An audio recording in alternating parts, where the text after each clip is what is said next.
Eu sou Romário Benza Mendonça, conforme já fui apresentado pela doutora Diolinda. Bem, vamos falar sobre o uso racional de antibióticos. E eu costumo dizer, quando está a se falar desse assunto, eu espero que no final todos nós tenhamos a percepção de que estamos diante de uma guerra. Portanto, estamos numa guerra diante de um inimigo que infelizmente é invisível aos nossos olhos, mas que infelizmente está aí também e a causar muitos dos seus danos.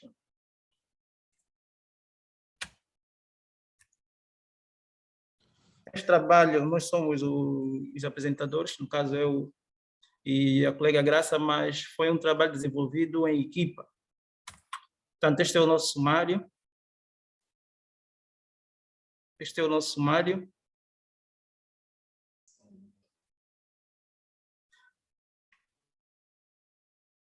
Não sei se conseguem.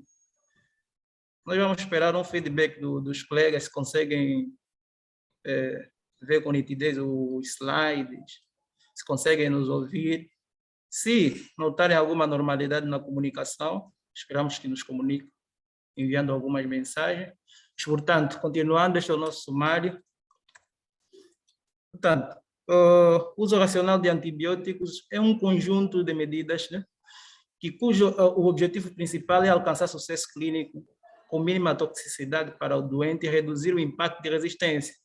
Este conjunto de medidas vão desde a correta indicação, a dosagem, a via de administração, a duração de um esquema terapêutico ou mesmo profilático. Para além disso, ela engloba também as situações de regras. Existem instituições que vão protocolando sobre o uso de alguns de medicamentos. Portanto, todo esse pacote fazem parte do uso racional de antibióticos. Bem, os antibióticos foram descobertos, felizmente, acidentalmente, em 1928, por Alexandre Fleming, conforme o conhecimento de todos nós. Em 1928, quando foi descoberto, foi visto como um grande milagre, mas começou a ser usado na prática clínica apenas nos anos 40, quando a Segunda Guerra Mundial, não é? Na altura, morria-se muita gente, e graças à descoberta dos antibióticos foi possível recuperar vidas de muita gente que na altura, antes da descoberta dos antibióticos, eram dados quase como mortos.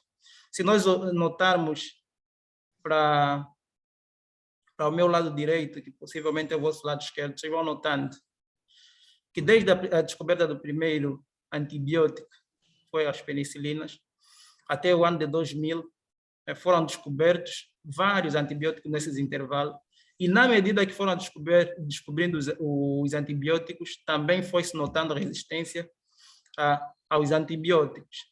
Portanto, um grande volume de antibióticos foram descobertos nessa altura. Mas vamos notando que do ano de 2000 em diante, houve menos descoberta de alguns antibióticos, não é? Por um lado, porque as indústrias farmacêuticas também vão perdendo algum interesse na investigação de novos antibióticos, que vão apostando mais para medicações que podem ser usados de forma crônica, porque acabam por ser mais rentáveis em relação aos antibióticos que vão sendo usados apenas durante um tempo determinado. Portanto, aqui temos o mapa epidemiológico das bactérias multidroga resistentes. Vamos notando que quase em toda a parte do mundo o perfil de bactérias multidroga resistentes é semelhante. Se olharmos para a América, onde os mais prevalentes são a Escherichia coli, resistente a cefalosporina terceira geração, tem a Klebsiella pneumonia, a Pseudomonas aeruginosa, o Acinetobacter e Staphylococcus aureus. Portanto, em outras partes do mundo, essa tendência é semelhante. Vamos notando na Europa, na Ásia. Em África também nós não ficamos atrás, né? Pese embora os estudos serem ainda poucos, mas a partir da África do Sul, que foram feitos alguns estudos também, nota-se que o perfil é semelhante. Portanto, Este ano, no mês de janeiro, Murray e seus colegas fizeram a publicação deste artigo, alertando que estamos diante de uma pandemia, mas que infelizmente muitos de nós andam esquecidos. Acabamos de sair de uma pandemia que é a Covid-19, mas infelizmente já temos uma pandemia lá que por muitos é esquecido. Só para termos noção sobre a gravidade do uso irracional dos antibióticos e surgimento de bactérias multidroga resistentes, só em 2019 houve aproximadamente cerca de 1,27 milhões de mortes relacionadas diretamente com bactéria multidroga resistente. Este valor está acima, inclusive, tanto do HIV como da malária juntos. Quer dizer, juntando as mortes por HIV e a malária, o uso, as mortes relacionadas com o uso irracional de antibióticos chega a ser maior. Portanto, estamos realmente diante de uma pandemia. E, para além destes valores, cerca de 4,95 milhões de mortes foram associados ao uso de antibióticos. Quer dizer que são aqueles doentes que morreram, não diretamente por bactéria multidroga resistente, mas no decurso da sua doença foram desenvolvendo essas bactérias. Portanto, a principal causa da resistência bacteriana é, sem sombras de dúvida, o uso irracional de antibióticos, que vai aumentando a frequência de doenças infecciosas já estabelecidas e também emergentes. Nos Estados Unidos, em 2013, a CDC havia feito um estudo na qual eles notaram que cerca de mais ou menos 2 milhões de pessoas estavam infectadas por bactéria multidroga resistente. Desses 2 milhões, 23 terminaram em morte. Para além desses valores, também foram divulgados na altura cerca de 250 mil estavam infectados só por Clostridium difficile, na qual 14 mil terminaram em morte. Só para termos noção sobre a gravidade do uso racional de antibióticos e surgimento de bactérias multidroga resistentes. Portanto, esses dados foram entregues ao governo de Obama na altura, em 2015, que prontamente lá nos Estados Unidos haviam elaborado um plano nacional de combate contra bactérias multidroga resistentes, porque perde-se, eles estimaram que perde-se cerca de mais ou menos 35 bilhões de dólares anuais só com o uso irracional de antibióticos, que acaba por ser um orçamento acima, inclusive, do orçamento que a própria CDC recebe, que é para se manter em pé. Portanto, esses são os nossos objetivos, que é descrever os aspectos relacionados ao uso racional de antibióticos, citar os principais patógenos relacionados com a resistência antibiótica, citar os fatores de riscos e explicar as principais estratégias para o uso racional de antibióticos. Portanto, ainda no relatório da CDC de 2013, eles estratificaram em 3 grupos, tendo em conta a gravidade das bactérias, sendo que o grupo 1, que eram aquelas bactérias consideradas como urgentes, estava o Clostridium difficile, que é a principal causa da enterocolite pseudomembranosa, enterobacteriáceas, a Neisseria gonorrhoeae. Depois via um segundo nível, que era o nível sérios, relativo. Portanto, esses grupos foram agrupados, tendo em conta também a disponibilidade de fármacos que é para combate dessas mesmas bactérias, sendo que as bactérias que foram consideradas urgentes são aqueles que atualmente existem uma escassez de antibióticos capazes de combaterem essas bactérias. Os de nível sérios são aqueles que ainda aparecem uma certa quantidade maior em relação ao nível urgente, e aqueles que são considerados relativos são aqueles que, pese embora terem também uma gravidade acentuada, mas ainda consegue-se encontrar alguns antibióticos capazes de combater. Portanto, com esses dados, a OMS também não ficou atrás. Em 2014, a OMS elaborou prioridades que é para se investir no desenvolvimento de novos antibióticos. Na prioridade 1 ficou o Acinetobacter baumannii, a Pseudomonas aeruginosa e as enterobacteriáceas. Portanto, depois teve a prioridade 2, a prioridade 3 e assim sucessivamente. Se notarem, não é? Muitas dessas bactérias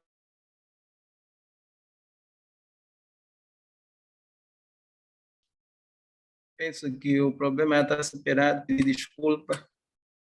Isso nós estamos diante de uma guerra, e numa guerra, não é? Existem mecanismos de defesa. As bactérias desenvolveram seus mecanismos de defesa para certos antibióticos. Só para levar em consideração de que, se nós levarmos em consideração das teorias sobre a origem da vida, vamos notando que as bactérias acabam por ser seres mais antigos em relação aos seres humanos. E fruto desse tempo, tais também acabam por ter seus mecanismos de defesa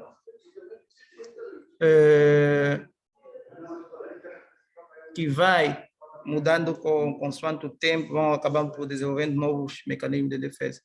Portanto, dos principais mecanismos de defesa que são identificados, tem a produção de moléculas alvos alternativas, não inibida pelo próprio antibiótico. Isso quer dizer que as próprias bactérias acabam por desenvolver certas substâncias que o fármaco o fármaco se liga a essa substância que é semelhante aos receptores que acabariam por matar a mesma bactéria. Então, elas acabam por produzir essas substâncias que vão falsificando os ataques efetuados pela bactéria ou pelos antibióticos. Outros mecanismos é a produção de proteínas que destroem os antibióticos, assim conforme são aquelas bactérias produtoras de beta-lactamases, que vão produzindo enzimas que destroem o próprio antibiótico. Tem também alterações dos canais de entrada e limitação de certa quantidade de penetração dos próprios antibióticos. Há bactérias que têm, inclusive, a bomba de fluxo. Isso quer dizer que o antibiótico até chega até o interior da própria bactéria, mas por mecanismo de bomba de fluxo, este fármaco é novamente expelido para fora do interior do micro-organismo. Tem ainda as alterações nas moléculas alvos dos próprios antibióticos. Quer dizer que o antibiótico o fármaco até reconhece os seus receptores, mas só que a conformação do receptor acaba por ser alterado e dificultando, então, neste caso, a interação do fármaco com os receptores da própria bactéria. E há aquelas bactérias que ainda acumulam no seu interior o próprio fármaco, inativando no seu interior, sem que o mesmo fármaco tenha eficiência. Portanto, esses mecanismos todos de resistência podem ser transmitidos de uma bactéria para outra, não é? Ou ainda, esses mesmos mecanismos de resistência, a bactéria ser infectada por um vírus. Esse vírus pode fagocitar partículas ou genes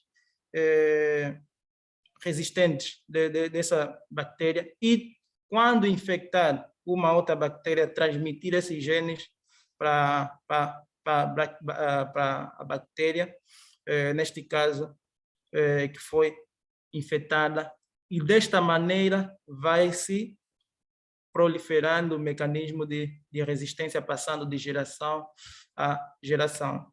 Portanto, os principais fatores de risco que estão identificados para o surgimento de bactéria multidroga resistente Aqui nós colocamos na UCI porque na altura o trabalho havia sido desenvolvido que era para ser apresentado na UCI, mas acaba por ser extensivo para qualquer área. Portanto, que é o uso frequente de antibióticos de amplo espectro, que é habitual para muitos ainda, qualquer que seja a infecção, às vezes temos tendência de usar o antibiótico que tenha um amplo espectro para múltiplas bactérias, o que não é, em certos momentos, não é o mais correto.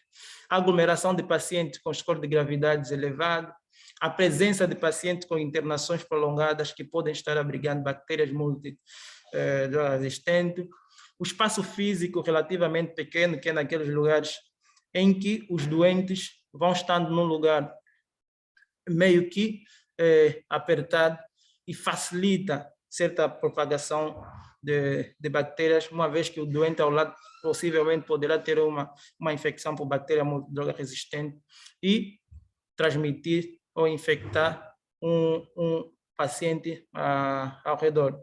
E também presença de dispositivos invasivos, né? São aqueles doentes que às vezes têm um acesso já de longa permanência, no caso da UCI, os doentes que estão entubados, tudo isso acabam por contribuir para o surgimento de resistência para antibióticos. Para além disso, existem aqueles outros fatores que vão acabar por contribuir para o surgimento dessas mesmas bactérias e resistências aos antibióticos, que é o caso daqueles doentes que já previamente têm uma doença imunossupressora ou têm uma comorbidade qualquer, ou um doente que teve uma infecção já no interior do hospital, não é? Então, esses doentes têm maior chance de estarem infectados por bactéria multidroga resistente. Então, nessa senda, não é? Eu penso que estamos preparados para desenvolvermos as estratégias para a racionalização de antibiótico, que acaba por ser, no fundo, o principal objetivo desta nossa conversa.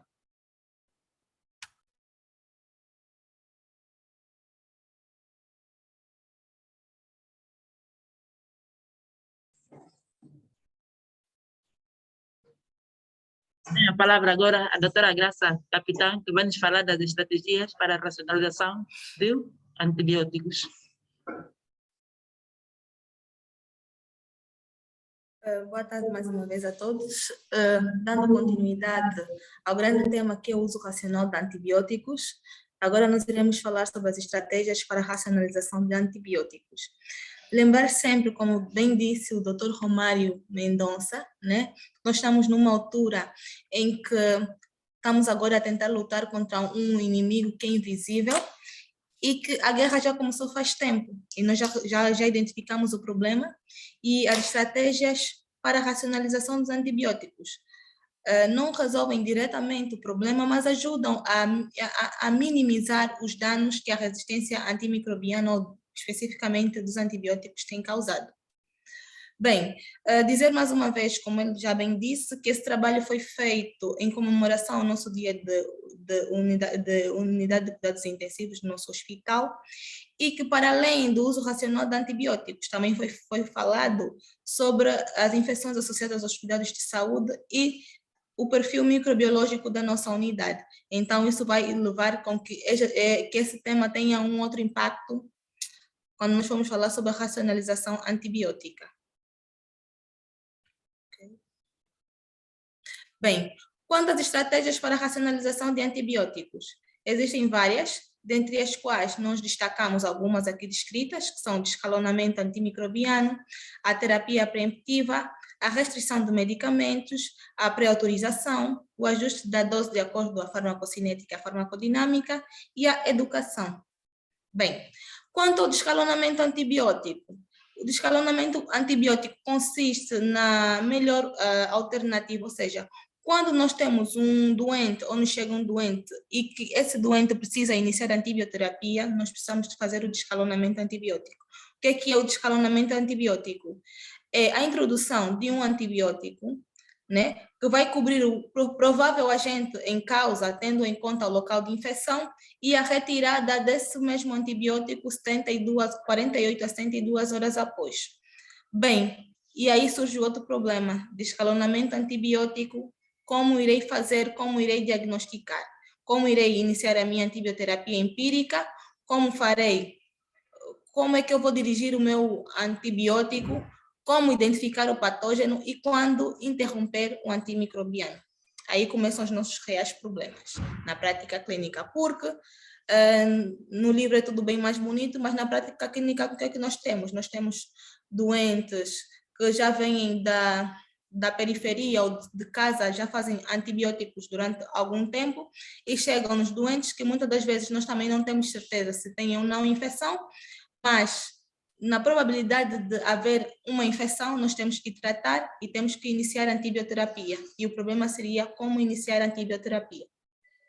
Bem, dentro do diagnóstico, nós sabemos que, para além da anamnese que nós vamos fazer ao doente, da história clínica que nós vamos escolher, nós precisamos de exames complementares de diagnóstico, né? Nós sempre sabemos que o nosso diagnóstico é sempre clínico, laboratorial, mas muitas das vezes o que nos chega é um doente que vem já do domicílio a fazer antibióticos há 3 ou 4 dias, e eu já sei que, de antemão, esse meu doente provavelmente já é um fator de risco para a infecção. Com o que fazer nessas condições? Né? Esse é o problema. E aí, nós temos um doente que chegou e nos disse que teve febre, teve uma dor abdominal, que havia já se medicado com metronidazol no domicílio, que havia feito tetraciclina, e eu tenho um doente com sinais de infecção clinicamente, mas laboratorialmente o que é que eu tenho? Eu tenho no banco de urgência, eu tenho acesso a um hemograma, e no hemograma eu tenho que o doente até tem uma leucocitose ou não, se calhar tem uma leucocitose ligeira de 11 mil, sem grande neutrofilia. Aí eu me pergunto se o doente tem realmente infecção ou não, e eu não sei se realmente o doente tem infecção. Então, o que nós fazemos aqui são alguns biomarcadores para diagnóstico de infecção. Nós temos as interleucinas, o fator de necrose tumoral, a procalcitonina e a proteína C reativa.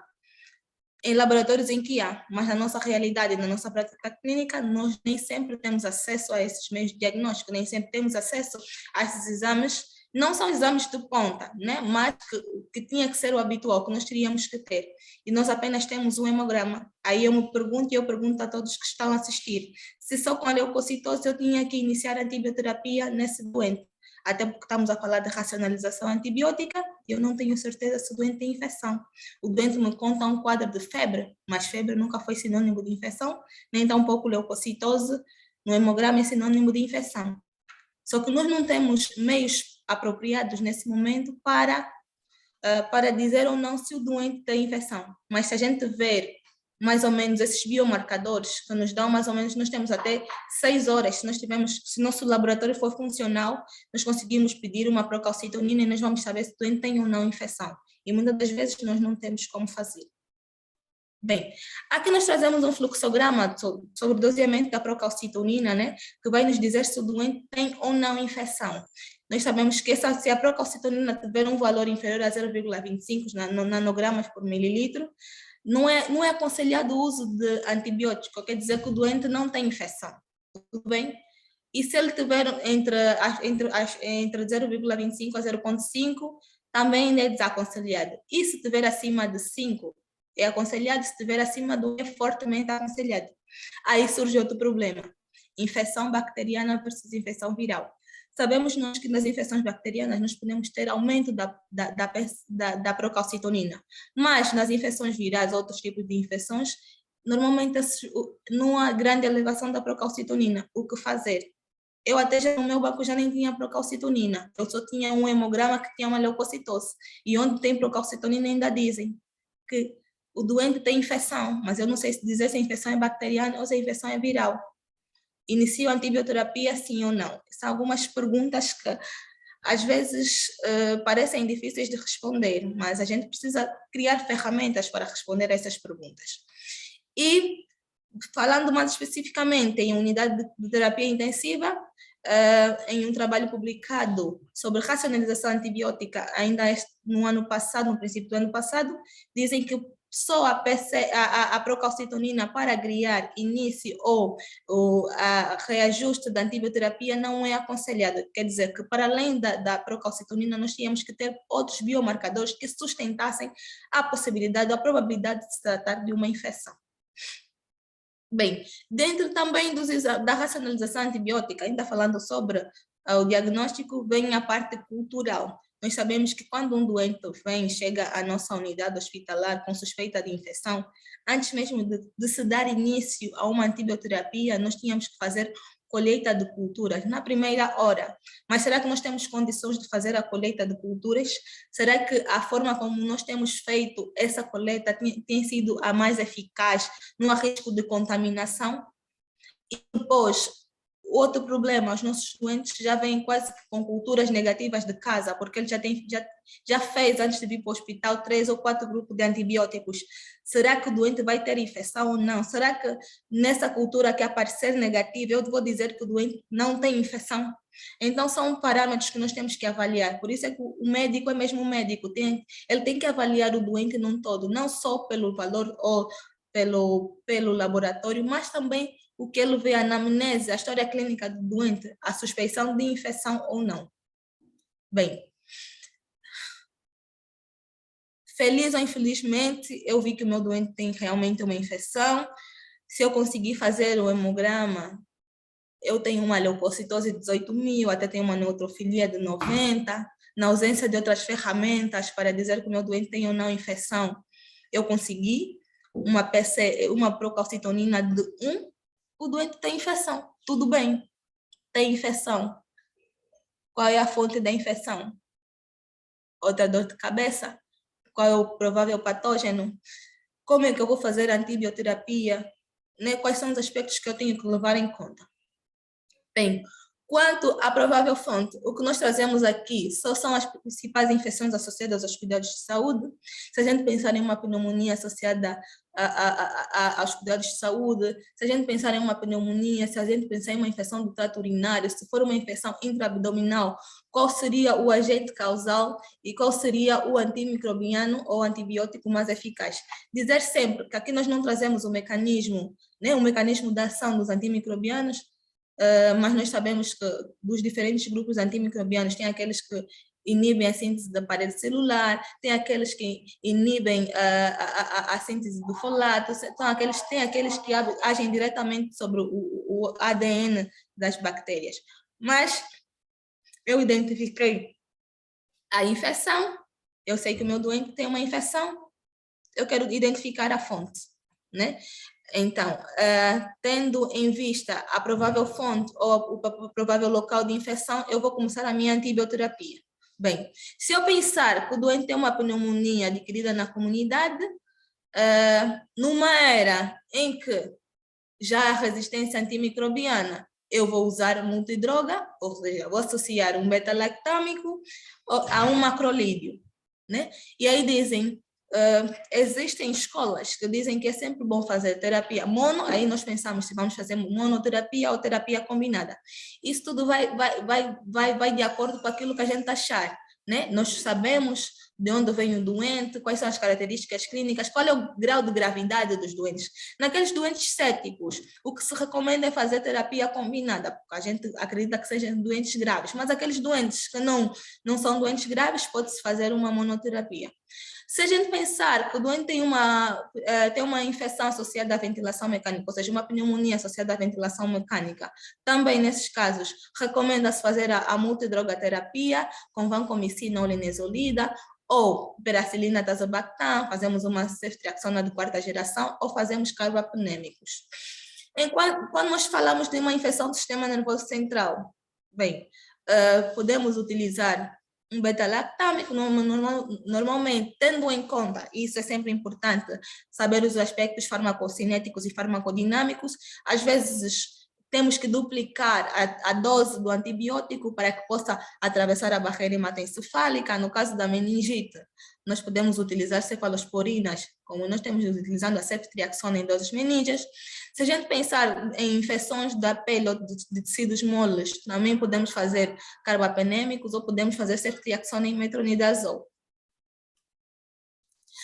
Quando falamos em um foco intraabdominal, então nós podemos utilizar cefalosporinas, chamar aqui a atenção nas infecções do trato urinário, né, que muitas das vezes, porque nós temos os 3 diagnósticos principais, malária, febre tifoide e infecção urinária, muitas das vezes nós temos resistência à ciprofloxacina, que era que antigamente não havia resistência, mas como as pessoas têm feito com forma frequente o uso de ciprofloxacina, já tem havido resistência, já tem resistência à ciprofloxacina. Bem, e aí os outros problemas? Eu tinha um exame, eu diagnostiquei uma infecção, eu identifiquei o local. A minha cultura inicialmente foi positiva, né? Nos meios onde eu tenho cultura e que depois de 48 horas ou a 72 horas eu tenho o resultado da cultura. Quando parar a antibioterapia, será que eu continuo a antibioterapia? Será que eu, só com os valores do hemograma, eu posso ou não, né, suspender a minha antibioterapia? Eu vou parar quando eu tiver marcadores que me sugerem que a minha infecção está curada, quando as minhas culturas forem negativas e quando o patógeno não for identificado pelos meus meios culturais. Chamar aqui a atenção, muitas das vezes nós temos tratado o aspirado traqueal e não a pneumonia, o doente tem um lavado bronquialveolar na cultura positivo, mas o doente até nem tem pneumonia. Muitas das vezes estamos a tratar o resultado da cultura da ponta do catéter e o doente não tem sinais de infecção. E tratar a infecção do trato urinário e não a cultura do catéter uretral. Bem, outro aspecto importante que é aqui chamado são os aspectos relacionados à farmacocinética e à farmacodinâmica. Sabemos que a farmacocinética são todos aqueles aspectos que estão relacionados com a absorção do fármaco, a sua distribuição, seu metabolismo e posteriormente a excreção, e a farmacodinâmica tem a ver com todos aqueles mecanismos que têm a ver com o princípio ativo do próprio fármaco, né, o mecanismo de ação e os principais efeitos adversos. E quando nós prescrevemos um antibiótico, nós sempre temos que ter em conta esses 2 aspectos, que é a farmacocinética e a farmacodinâmica. Então, o objetivo disso, a exposição à droga, a exposição ao antibiótico, nós temos que ter uma dose ótima, porque se a gente tiver uma subdose, nós vamos ter um insucesso clínico, e se a gente tiver uma dose, podemos ter um insucesso clínico porque o doente desenvolve resistência ou porque nós não estaremos a tratar a infecção. Bem, quanto à farmacocinética e farmacodinâmica, nós temos que ter em conta alguns critérios. Sabemos que a escolha do antibiótico vai sempre depender da tríade entre o agente, né, o hospedeiro, o antibiótico e o agente causal, ou seja, o antimicrobiano que a gente vai encontrar. Mas quando a gente for prescrever um antibiótico, nós temos que ter em conta vários aspectos. Tem aqueles antibióticos que são tempo dependentes, tem aqueles antibióticos que são concentração dependentes e tem antibióticos que são concentração e tempo dependentes. Também aqui temos que ter em conta o que é a concentração inibitória mínima, que em termos mais fáceis de entender é a mínima concentração do antibiótico que eu irei precisar in vitro para que o meu antibiótico comece a surtir efeito.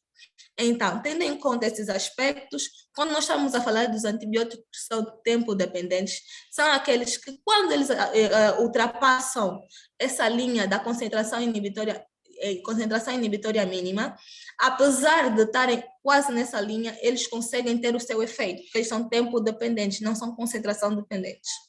A segunda imagem nos mostra os fármacos que são concentração dependente, ou seja, eles não dependem do tempo, mas sim da concentração que eles atingem no plasma. E temos aqueles fármacos que são tempo e concentração dependentes. Bem, nos fármacos que são concentração dependentes, nós temos como grupo farmacológico os aminoglicosídeos, em que eu às vezes não preciso dar múltiplas em várias vezes ao dia, eu preciso apenas de uma dose diária para eu atingir aquela concentração necessária para que o antibiótico tenha o efeito desejado. Há antibióticos que são tempo dependentes, nós aqui estamos a falar principalmente dos beta-lactâmicos, né, em que a gente faz normalmente a amoxicilina num regime de 8 em 8 horas, às vezes a gente não sabe o porquê. Sabemos que a meia-vida do fármaco, independentemente da meia-vida do fármaco, nós sabemos que essas drogas podem ser feitas em infusão contínua ou numa posologia de 8 em 8 horas. Mas o que é que os estudos mostram? Que quanto maior for o tempo, né, em que esses fármacos ficam as suas concentrações no plasma, maior seria a cura ou a eliminação do agente causal. Então, o que se recomenda é que esses fármacos sejam feitos em infusão contínua. Em vez de a gente fazer aquela posologia de 8 em 8 horas. Mas aí está o problema, nós estamos numa unidade em que nós temos um acesso periférico apenas e que naquele acesso periférico, para além dos antibióticos, vão passar as outras substâncias, vamos passar fluidoterapia, vamos passar os outros fármacos que o doente precisa. E às vezes não é, e precisamos ainda de meios, nós precisamos de ter seringas para que o fármaco possa passar durante esse tempo. E quando nós falamos dos fármacos tempo e concentração dependentes, são aqueles que a gente precisa que permaneçam durante algum tempo, né, acima da concentração inibitória mínima e que atinjam as suas concentrações máximas para que possam ter o maior efeito possível. Aqui, quando a farmacocinética e farmacodinâmica, também temos que chamar a atenção a alguns aspectos. Nós sabemos que nem todos, independentemente do tempo de vida, de meia-vida do fármaco, existem algumas particularidades. Nós temos doentes que são doentes renais crônicos, já em programa de diálise, temos doentes que têm disfunções. Doentes com essas particularidades, nós temos doentes que são obesos. Às vezes é preciso acertar a dose do fármaco. Nós sabemos que a farmacocinética e a farmacodinâmica ajuda-nos a ter esses aspectos. Se eu já sei que o fármaco em questão é nefrotóxico, então eu tenho que ajustar a minha dose de acordo com a taxa de filtração glomerular do doente. Bem, falando de uma outra estratégia para a racionalização de antibióticos, nós aqui chamamos a atenção à terapia preventiva. O que é a terapia preventiva? É aquela que consiste em dar o antibiótico antes que o doente, né, apresente infecção. Muitas das vezes, na nossa realidade, nós temos, pelo menos aqui no nosso meio, nós não temos doentes transplantados, mas em meios em que há doentes transplantados a fazer imunossupressores com alto risco de desenvolver infecções, e se vierem a desenvolver infecções, essas infecções serão graves, então faz-se uma terapêutica preemptiva, ou seja, para cobrir os patógenos que poderiam causar infecção nesses doentes. Normalmente, dos doentes neutropênicos que têm risco de fazer infecção por pseudomonas, né?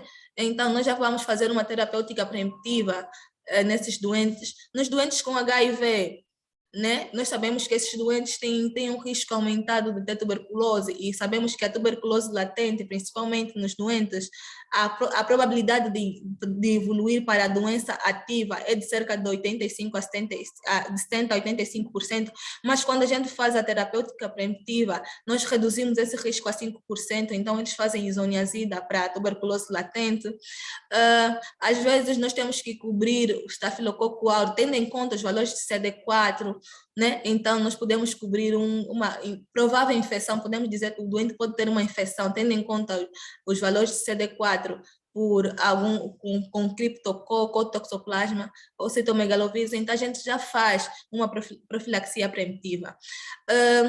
Há doentes que por algumas patologias fazem corticoides, né? Ou porque tiveram um trauma a nível da coluna e que há necessidade de fazer corticoterapia durante longos períodos de tempo, nós sabemos que esses doentes têm um risco aumentado a virem desenvolver, principalmente infecções fúngicas, e quando desenvolvem uma infecção grave, então nesses doentes também está indicado fazer uso de antibióticos de forma preventiva. Agora falar sobre o Stewardship Program, que são programas que foram lançados recentemente são intervenções coordenadas que foram concebidas para melhorar o uso adequado de antimicrobianos, promovendo a seleção do melhor regime antimicrobiano, dose, duração, terapia e via da administração. Dizer que existem metas de implementação, são programas que têm uma fase de pré-implementação, implementação, e são programas que às vezes têm um custo muito elevado para que sejam efetivados. Mas alguns aspectos nós podemos ter no nosso meio. Como a doutora Silvia inicialmente disse, que nós temos uma comissão de controle de infecção intra-hospitalar, dizer que esses programas são sempre multidisciplinares, não é só uma equipa de infecciologia, não é só uma equipa de médicos, também tem que ter enfermeiros, tem que ter farmacêuticos, né? Tem que ter todo o aparato para que isso funcione como deve ser. Tem que ter um líder de equipa, né? Uma colaboração. Aqui nós trazemos esse quadro sobre essa estratégia se for introduzida numa unidade de cuidados intensivos, mas pode ser introduzida em qualquer serviço. Então, tem que sempre haver uma colaboração entre a unidade, o serviço, pode ser o serviço de medicina, entre a farmácia que é responsável por fornecer o medicamento aos doentes que estão internados no serviço de medicina. É preciso fazer uma auditoria, é preciso que a gente conheça o nosso perfil microbiológico, que tem nos faltado muitas vezes. Nós recebemos um doente, às vezes até nós fazemos colheita de culturas, as nossas culturas vêm negativas, a gente já sabe qual é o nosso problema. Se calhar o doente já veio com culturas negativas, ou se calhar o laboratório não está a funcionar em condições, será que os meios de culturas são eficientes? Então a gente tem que ter auditoria.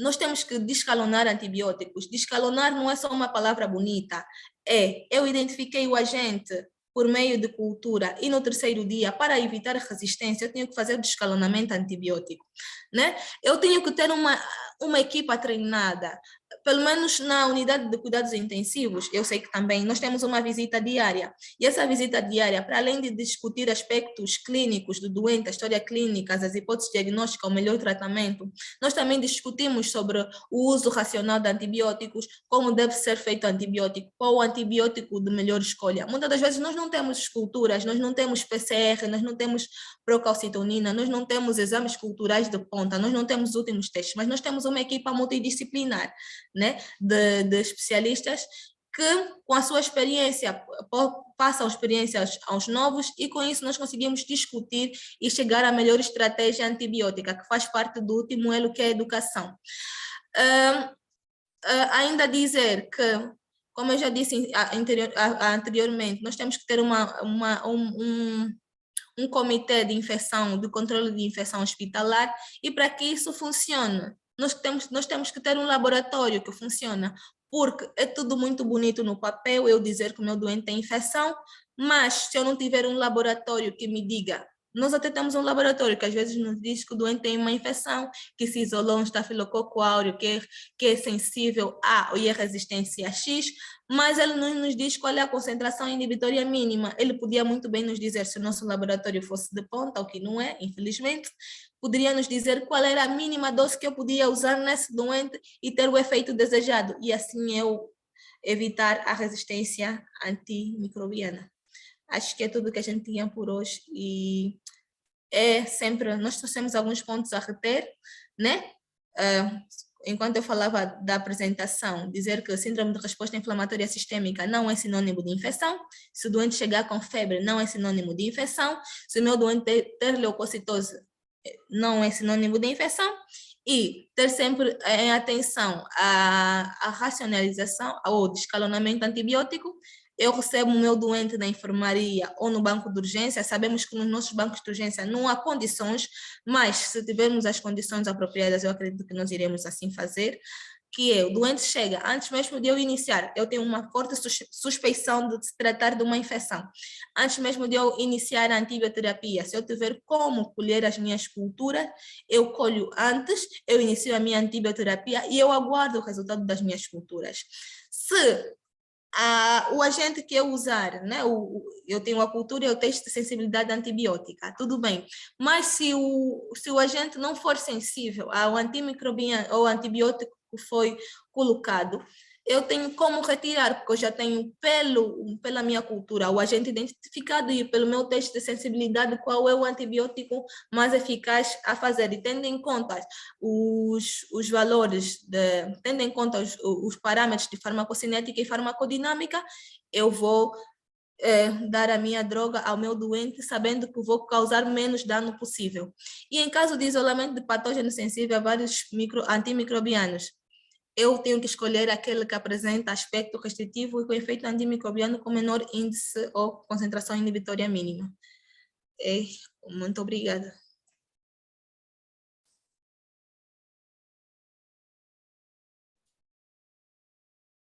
Bem, então acabamos de escutar a apresentação.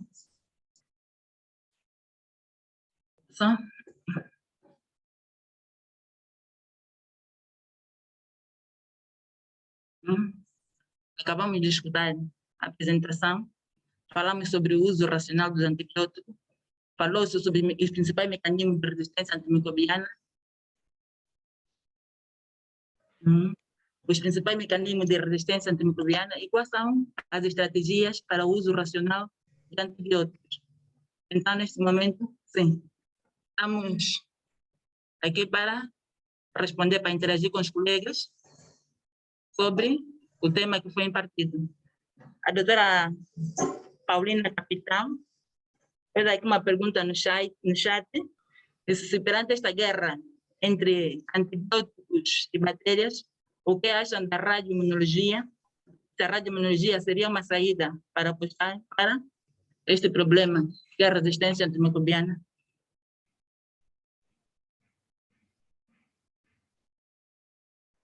Lancei essa pergunta e queria saber se a radioimunologia é uma aposta, uma saída para se evitar no futuro a resistência.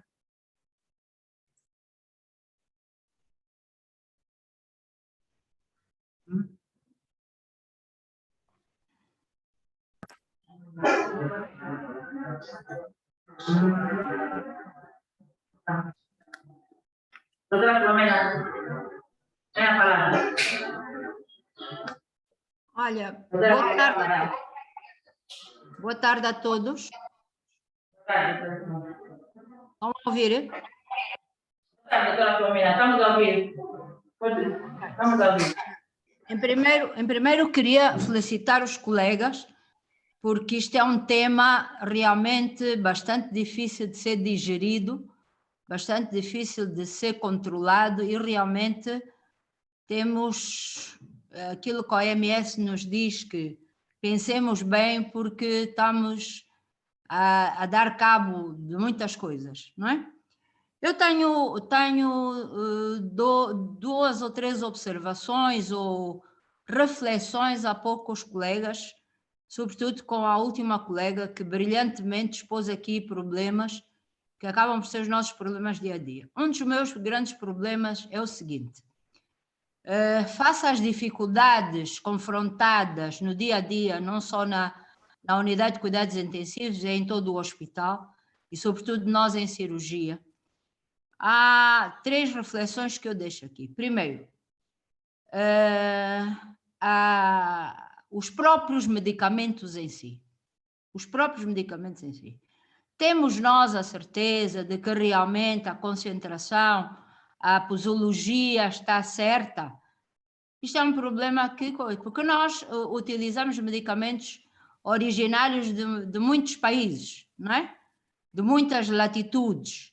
E muitas das vezes, eu não sei, pronto, mas é um problema a pôr, se temos mesmo nós a certeza de que aquilo que está lá escrito vancomicina está na concentração certa ou não, não é? Isto é uma problemática, porque eu acho que deveríamos ter um controle, digamos assim, não é? Até intra-hospitalar, das drogas que nós utilizamos, a sua eficácia, o tempo de vida e estas coisas, não é? E nós utilizamos aquilo que nos dão, aquilo que nós temos.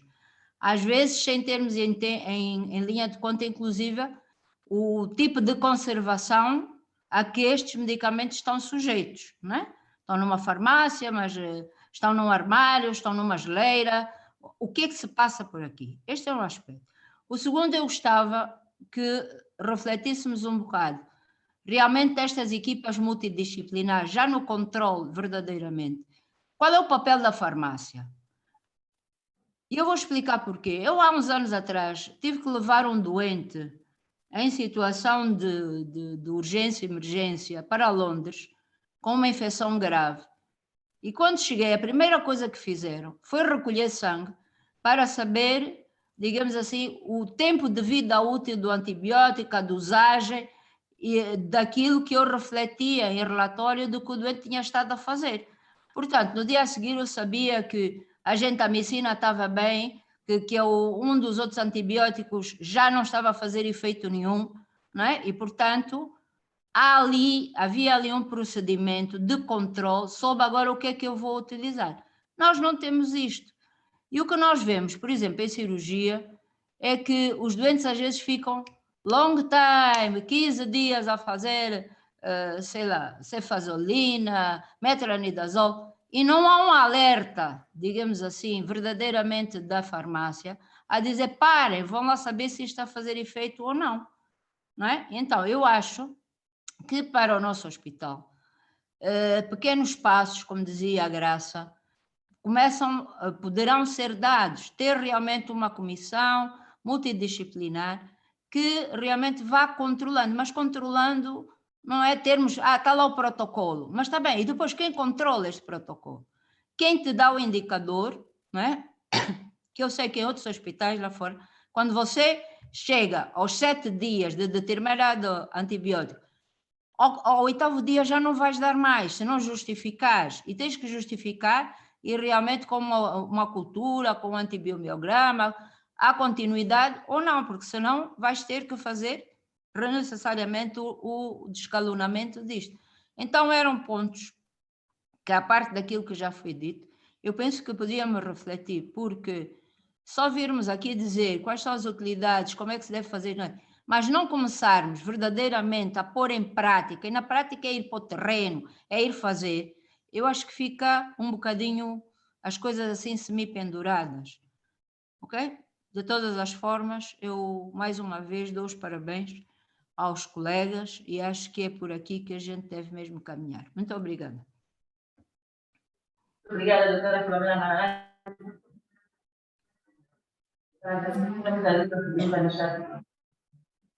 Doutora Paulina, o capitão perguntou, nesta guerra,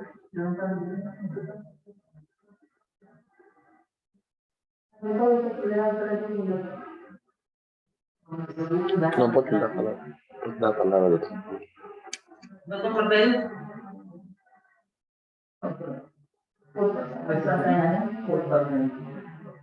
Outra pergunta? Não, tem uma segunda discussão, vou voltar a compartilhar aquela.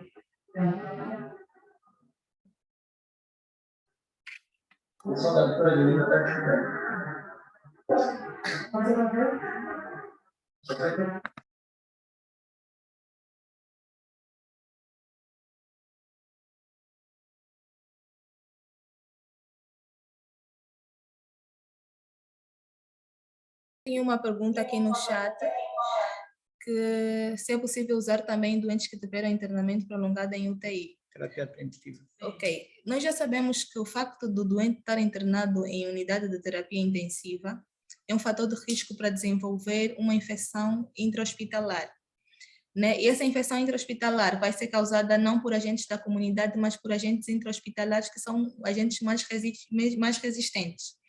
Claro que a terapia preventiva é usada naqueles doentes que não têm infecção, mas não têm doença, ou têm risco de desenvolver infecção e não têm ainda a doença. Então, naqueles doentes que saem da unidade de cuidados intensivos, muitas das vezes, em que contexto é que esse doente saiu? Com a infecção tratada ou com a infecção em vias de tratamento? A questão tinha que ser, acho que a minha dúvida é essa. Porque se o doente tem infecção tratada, eu não preciso fazer terapia preventiva, a não ser que o doente seja um doente de risco, seja aquele doente que eu já sei que está a fazer imunossupressor e vai fazer durante muito tempo, seja um doente com HIV, seja um doente transplantado, nesses sim, mas se um doente que sai da unidade de cuidados intensivos já sem infecção, não há necessidade de se fazer.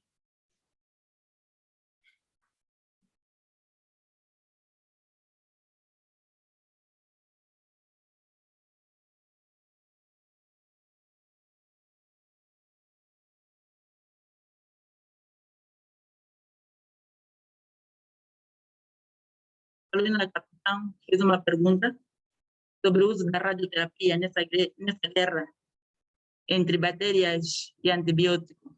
Qual a experiência que nós temos? Qual a situação do nosso país? Qual a situação a nível mundial sobre o uso da radioimunologia no tratamento futuro das infecções por bactérias resistentes? Doutor Cordeiro, não sei se gostaria de comentar sobre essa questão.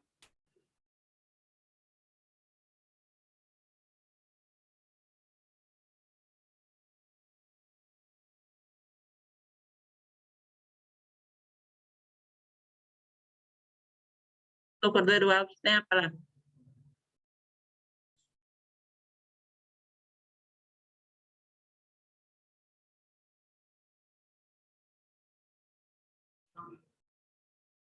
Doutora, sim?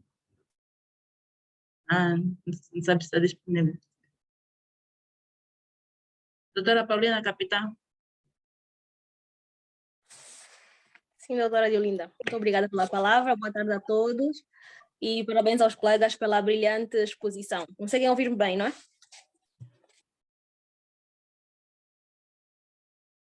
Me estão a ouvir? Sim, eu tenho a parte da pergunta que eu fiz, que está dirigida aos especialistas, né? A doutora Diolinda, doutor Cordeiro e também a doutora Filomena, que eu vi aí em linha, a questão da radioimunologia. Mas ficaram algumas questões, ou ficou uma questão ainda com essa terapia que se faz preemptiva, né? Que se faz aos pacientes antes de eles desenvolverem a tal infecção ou a doença. Será que essa terapia também não vai, no fundo, contribuir para a resistência? Porque se é um paciente que eu penso que pode vir a desenvolver uma infecção ou pode ter uma colonização, né, do seu organismo por uma bactéria, e eu ainda não sei, e no final das contas ela não desenvolve a bactéria que eu acho que ela vai desenvolver e vem a desenvolver outra, e eu vou medicar para uma certa bactéria que é a usual, que vai depois provocar doença, não vou, no fundo, contribuir para que depois haja a tal resistência. Isso ficou assim um pouco... Ficou uma pequena dúvida aí, que sim, por um lado vamos estar a prevenir que ela desenvolva, mas por outro lado podemos estar a abrir uma porta para a resistência.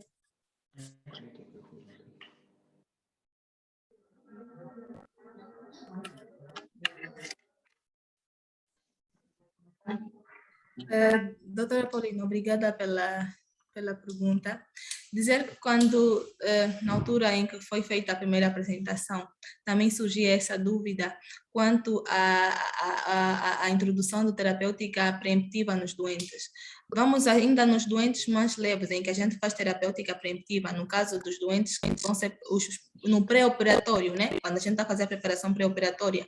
Muitas das vezes o doente faz uma terapêutica preemptiva, né? Que faz pode ser que a cirurgia seja uma cirurgia limpa, faz uma dose apenas do antibiótico, para que no momento, no intraoperatório, ele tenha o fármaco em concentrações inibitórias no nível máximo. Sim, mas agora, a grande questão que se impõe aqui em fazer terapêutica preemptiva nos doentes imunossuprimidos por alguma questão, é que se eles virem a desenvolver, eles têm maior risco de ter agentes multiresistentes. Então, a ideia é, eu não quero que ele faça a infecção, porque se ele fizer a infecção, ele vai ter uma bactéria multidroga resistente. Então, como eu não quero isso, eu corto o ciclo de vir a acontecer uma resistência. E se ele vir a desenvolver a infecção, eu já sei que vai ser uma infecção grave. Claro que tu, quando fores fazer a terapêutica preemptiva nesse grupo de doentes, tu vais ter em conta, né, quais são os agentes comuns, porque tu não vais ter certeza, é isso que eu estava a dizer, o doente ele não tem uma infecção, ele poderá vir a desenvolver uma infecção. E tendo em conta que nesse tipo de doente ele pode ter uma infecção pseudomonas, eu acho que eu vou fazer uma profilaxia para, é como se eu estivesse a fazer uma profilaxia para, mas eu naquele momento não tenho certeza que o doente tem infecção, mas eu sei que a probabilidade dele vir desenvolver uma infecção é maior, e se ele vir desenvolver uma infecção, é uma infecção grave, e se for, há maior risco de criar resistência, é nesse aspecto.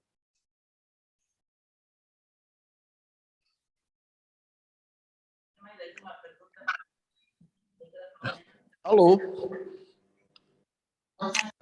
Práticas dos colegas Sim. para minimizar a problemática.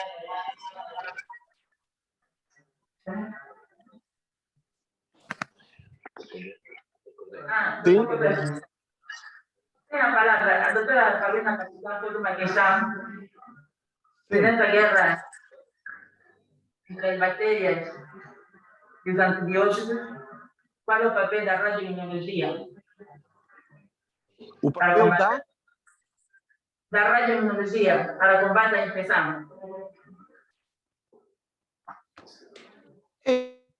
É uma pergunta muito complexa, mas o que eu podia dizer à volta desta questão? Realmente, há alguns estudos triviais que apontam para potenciar o sistema imunológico para combater as bactérias. O que é que, no fundo, eles querem, que resultados se pretende obter com essa estratégia? Portanto, não é tanto matar, entre aspas, os antibióticos, mas desarmá-los.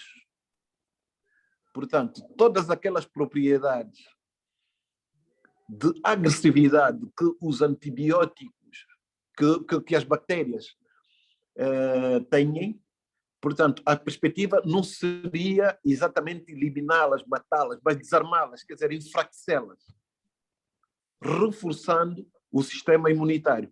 Penso que a perspectiva é esta, né, dos artigos que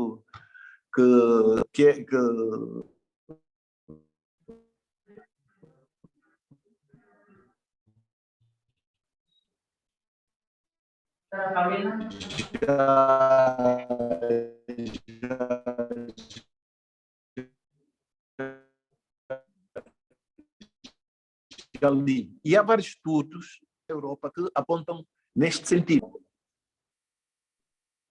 A estrutura bacteriana para que dentro das células do hospedeiro, não é, efetivamente haja uma atuação em conformidade. Daí não ser tanto o objetivo matar o antibiótico, mas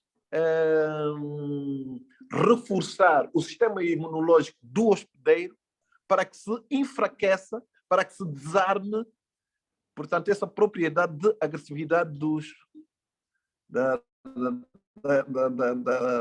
das bactérias. Portanto, acho que é essa mais ou menos a perspectiva da imunologia no contexto do combate às resistências.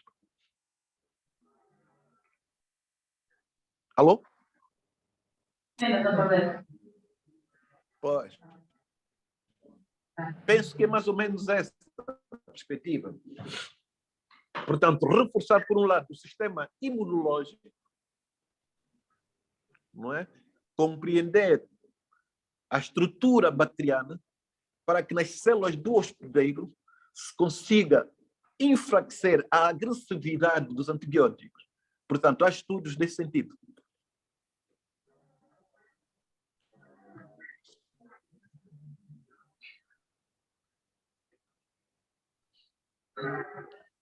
Mas é claro, localmente, nós aqui, por enquanto, não temos nenhum estudo à volta disso. Não é? E também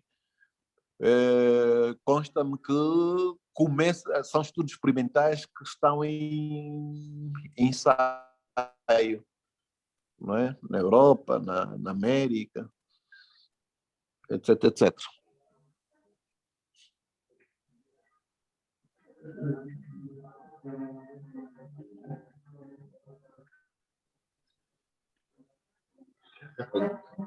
Não sei se alguém tem mais aí alguma coisa a dizer a respeito, não é? Mas penso que a perspectiva é esta.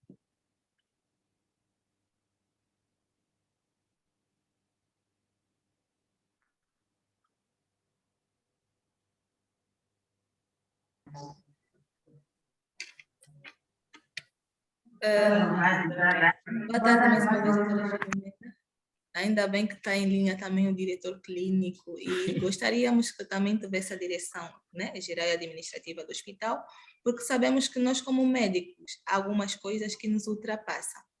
Bem, do que a gente pode fazer, a gente tem vindo a fazer, concernente ao que dentro das estratégias tem a ver com a educação, que é essa sessão que nos fala como fazer o uso racional de antibióticos, né? Na prática clínica, no nosso dia a dia, embora nós não tenhamos um laboratório de ponta, mas nós temos um laboratório funcional, quando, da mesma forma que na unidade de cuidados intensivos, logo que o doente é admitido, independentemente de ter ou não uma infecção, é feito rastreio cético, é feito coleta de culturas, até porque nós sabemos que em algum tempo esse doente pode chegar a fazer necessidade de fazer antibióticos, nós fazemos coleta de culturas, né? Então, quando o doente chega ao banco de urgência, se eu sei que é pesado o banco de urgência, sabemos que o nosso banco de urgência atendemos um número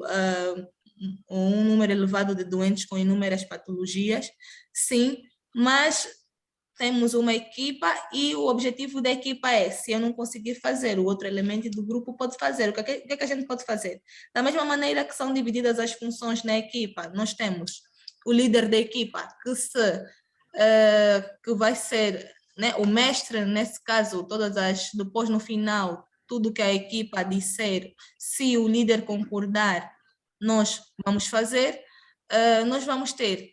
Pensamos que o doente tem uma infecção. É isso que nós estávamos a dizer. Nós precisamos conhecer o nosso perfil microbiológico.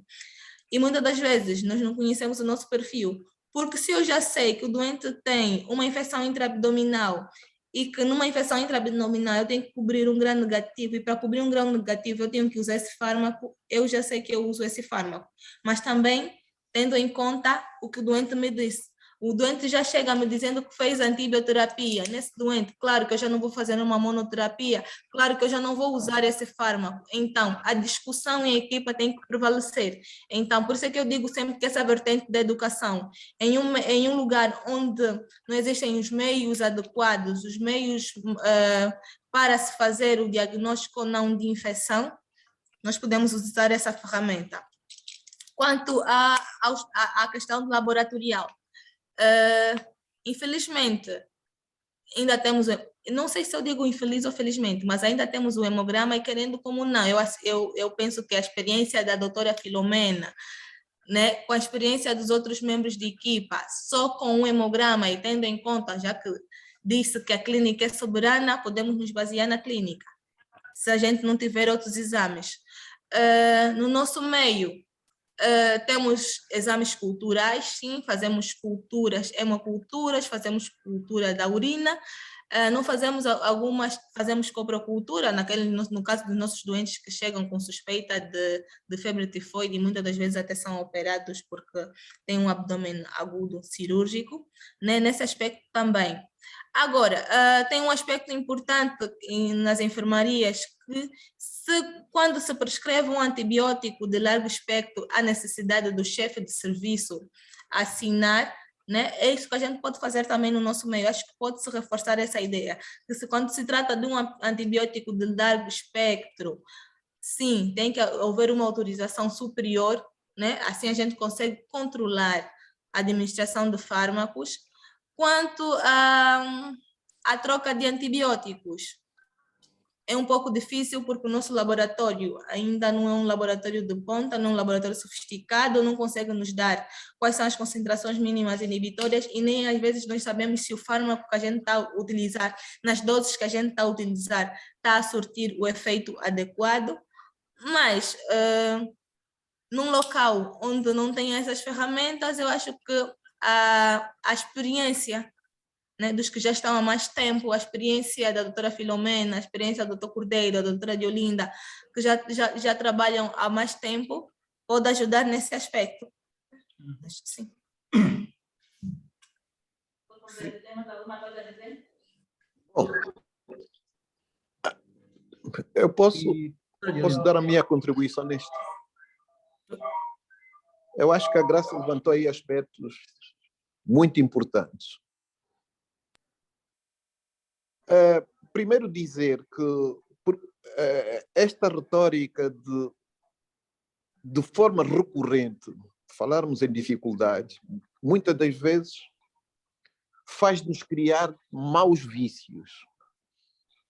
É assim, o hospital está em condições de criar o mapa microbiano dos vários serviços. Mas é preciso que as pessoas entendam da importância do mapa microbiano, do perfil microbiano de cada um dos serviços. Existe o mapa microbiano do hospital. Se vocês forem para o laboratório e solicitarem o perfil microbiano, por exemplo, dos cuidados intensivos, eles serão capazes de vos fornecer. E qual será a importância do perfil microbiano, por exemplo, do banco de urgência de um dos serviços? Exatamente para administrarmos de forma racional o antibiótico, tendo em conta o foco. Por exemplo, para um determinado foco, já sabemos que num determinado serviço, o perfil microbiano tem sido este. Não é? Daí a antibioterapia empírica. Portanto, e isto é nós nos enveredarmos para essa prática, é preciso que tenhamos conhecimento sobre infecções, quer sejam infecções associadas aos cuidados de saúde, ou infecções nosocomiais, quer sejam infecções vindas da comunidade. Por exemplo, quando se fala em sepsis,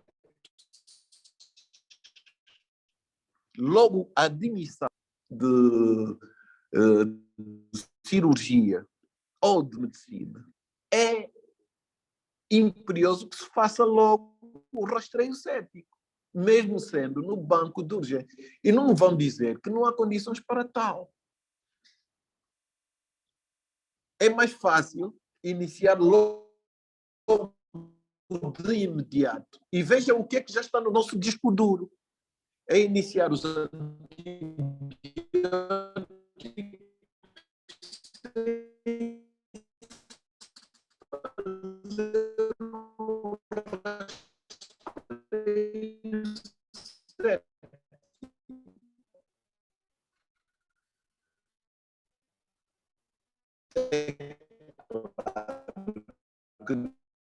daí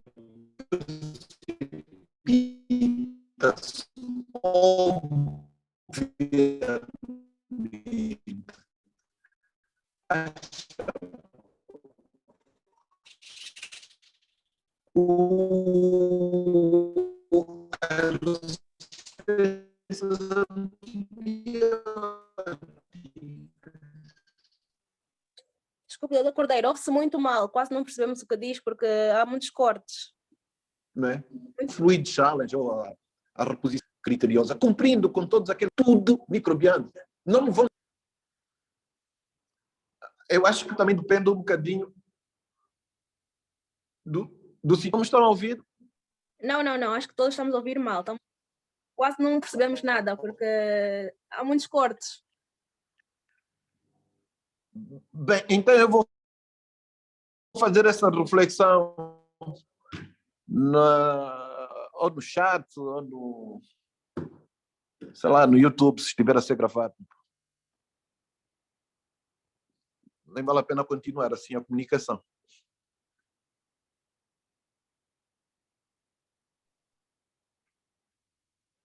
Senhora moderadora. Sim. Bem, Eu talvez fique por aqui porque não me estão a ouvir. Escutar o tema sobre o uso racional de antibióticos, um tema bastante pertinente para o nosso exercício.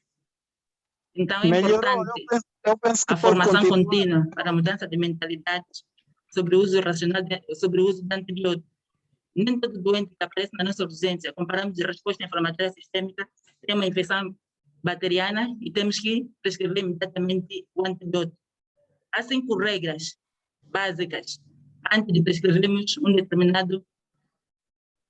Doutor Cordeiro? Tá bem.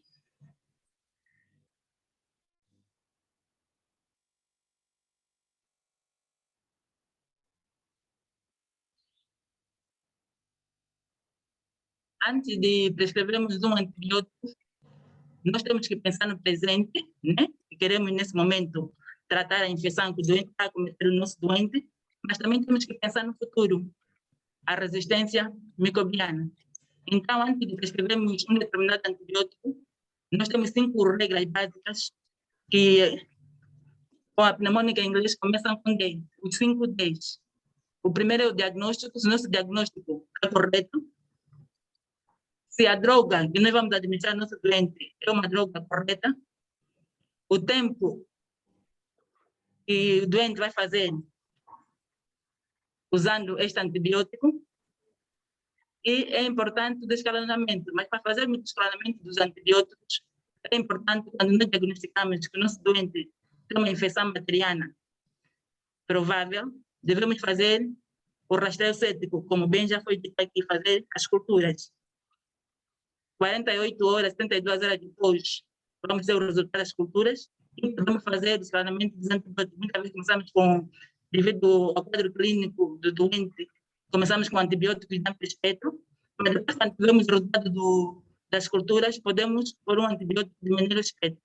Isso é muito importante para evitar no futuro a resistência aos antibióticos. Mais alguma questão? Iremos saber?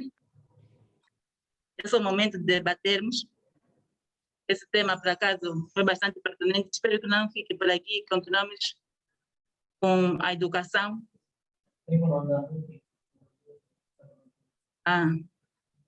Aqui. Tem a palavra, doutora. Doutora Naed, tem a palavra. Boa tarde a todos. Boa tarde a todos. Chamo-me Naed Cambela. Boa tarde. Chamo-me Naed Cambela. Devo dar os parabéns aos colegas, que o tema foi muito bem apresentado. Gostei bastante. Eu sou interna de medicina intensiva e também, nesse momento, estou a mostrar de saúde. E até não é uma intervenção, porque eu acho que os colegas falaram tudo, o doutor Cordeiro, a doutora Filomena, não tem como dar uma... Foi tudo muito, muito bom mesmo, gostei bastante. O que eu queria fazer era um convite aos colegas internos, é que no âmbito do meu mestrado, eu tive que fazer um trabalho sobre infecções hospitalares e era para falar da realidade do meu país. E eu, quando me deparei com isso, eu vi que, primeiro, nos países mais desenvolvidos, o problema do uso irracional de antibióticos, depois vem essa parte da resistência e das infecções hospitalares, pronto. Então, por isso que eu vou falar isso agora. Uma das coisas que eu notei é que nos países mais desenvolvidos, isso de uso racional de antibióticos já é um programa a nível nacional. E no nosso contexto, nós não temos nenhum programa a nível nacional e acaba por ser muito a nível de instituição. E por causa disso, os nossos programas são só centrados nas grandes endemias e nós, quando vamos procurar trabalhos científicos, só encontramos trabalhos de tuberculose, malária, HIV e não tem absolutamente nada de infecções, tanto a nível da comunidade e a nível principalmente infecções hospitalares. Nós não temos nada da África subsaariana. Tem alguns estudos só da Etiópia em UTIs neonatais, mas não temos nada de infecções hospitalares na África subsaariana. E o que eu deparei aqui é que o Hospital Américo Boa Vida, vocês têm um mapa microbiológico. Eu sou da clínica Girassol, a nossa clínica também tem um mapa microbiológico. E eu também tenho conversado com alguns colegas que nas suas instituições também têm isso. Então, o convite que eu queria fazer era se os colegas, principalmente os que apresentaram, se quiserem, se não querem entrar, fazemos um protocolo e depois, claro, endereçarmos aos nossos superiores hierárquicos para fazermos um estudo sobre, se calhar primeiro começar sobre a flora microbiana a nível, quanto mais centros melhores, mas a nível dos nossos hospitais, e depois fazemos um estudo também de infecções hospitalares e, quem sabe, conseguimos publicar, já que não há nada na literatura a falar sobre isso a nível de Angola, nem de outros países, porque no mestrado que eu estou a fazer tem colegas guinenses, colegas cabo-verdianos, moçambicanos, e também nos países deles não há nada publicado sobre isso. Então, eu queria fazer o convite aos colegas, se querem entrar nesse estudo, e fazíamos o protocolo, depois mandaríamos para os referidos hospitais para nos autorizarem, e assim também temos algo também que é nosso, porque nós também às vezes nos baseamos muito nos outros países e se calhar como cada uma das instituições tem o seu mapa microbiológico, ia nos ajudar muito também a ter esse estudo. Era só mais ou menos isso que eu queria falar. Obrigada. Muito obrigada, doutora Anaete. É uma proposta muito desafiadora. Doutor Cordeiro, tem a palavra. Tá, doutora Diolinda? Sim, tem a palavra, Tá, doutor doutora Cordeiro. Diolinda? Me estão a ouvir melhor ou não? Vamos escutar, doutor. Pode falar. Para dizer o seguinte, essa questão levantada pela doutora, que nos antecedeu, é extremamente importante. Extremamente importante. Primeiro, dizer que, sim, senhora, quando se trata de um problema de saúde pública, porque a próxima pandemia vai ser, sem dúvida, resistência aos antibióticos. É um problema grave de saúde pública. E nós temos que conhecer a nossa flora microbiana. O Hospital Américo Boa Vida tem o seu mapa microbiológico. Portanto, olhando para o mapa microbiológico, por exemplo, a nível de África, só se vê estudos feitos naqueles países do Norte e a África do Sul. E é uma política de Estado, é mesmo uma política de Estado. É com base nesses estudos que algumas propostas serão insertadas para o nosso governo, para que se adotem medidas no sentido de evitar resistência aos antibióticos. A União Europeia, por exemplo, tem medidas consensuais que são aplicadas a todos os países membros e gasta-se muito dinheiro na investigação. Há aquela opção, é com novos antibióticos que se vai resolver. Não é. Portanto, faz-se uma série de estudos, mas só com iniciativas como estas, de se conhecer o perfil microbiano, primeiro em cada uma das nossas instituições, e depois fazer-se um estudo de abrangência nacional, é que vamos chegar lá. E eu concordo plenamente com essa proposta feita pela colega, e o Américo Boa Vida estará à disposição de contribuir para esse estudo. E já temos aí 2 candidatos para participar nesse estudo, que é exatamente o Romário e a Graça. Também podemos envolver aí a doutora Ana Teles. Ok. Portanto, aí já estarei a falar como diretor clínico e dizer que estamos, sim, senhor, abertos a participar neste estudo.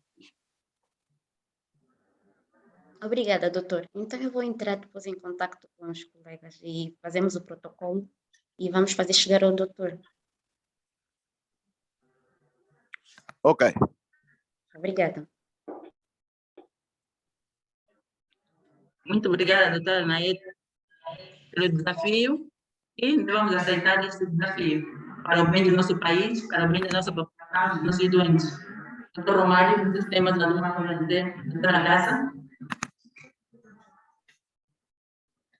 Doutor Romário? Sim, eu penso que nós não temos como recusar, é um desafio que a colega lançou e é uma preocupação que nós temos levantado também. Só que nunca tivemos a coragem que a colega teve e nos agradecemos por isso, por dar a iniciativa. Está de bom grado que nós recebemos isso. E vamos esperar que tudo tenha o êxito, né? o êxito. E é fácil a colega nos localizar. Nós estamos aqui no hospital e temos as nossas redes sociais também, com os mesmos nomes usados aqui. A Graça do Facebook, que é Graça Capitão, o meu também, o Mário Elizardo. É fácil nos comunicarmos. Então, a doutora, quando tiver disponibilidade, é só procurar e vamos trabalhar. Sim. Doutor Cordeiro, mais alguma coisa a dizer? Doutor Cordeiro Alves? Sim, Doutora sim. Graça, mais alguma coisa? Sim. Sim. Mais alguma questão, doutor Cordeiro? Não estou a perceber. Não, se o doutor tem mais algum comentário a fazer. Não. Obrigado. Eu penso que falamos sobre o uso racional de antibióticos. Falamos aqui hoje sobre mecanismos de resistência bacteriana e falamos também sobre a estratégia para uma boa prática para o uso racional de antibióticos. Só fazendo o uso racional de antibióticos, só assim que podemos combater e vencer a resistência aos antibióticos. Então, espero que a partir de agora podemos pôr em prática tudo aquilo que aprendemos nessa aula e podemos cada dia mais nos atualizar sobre esse tema bastante pertinente e o hospital continua a ter ações de formação neste campo que é bastante pertinente para a nossa prática diária. Se já não há mais nenhuma questão a fazer, demos por concluída a nossa sessão. Boa tarde a todos.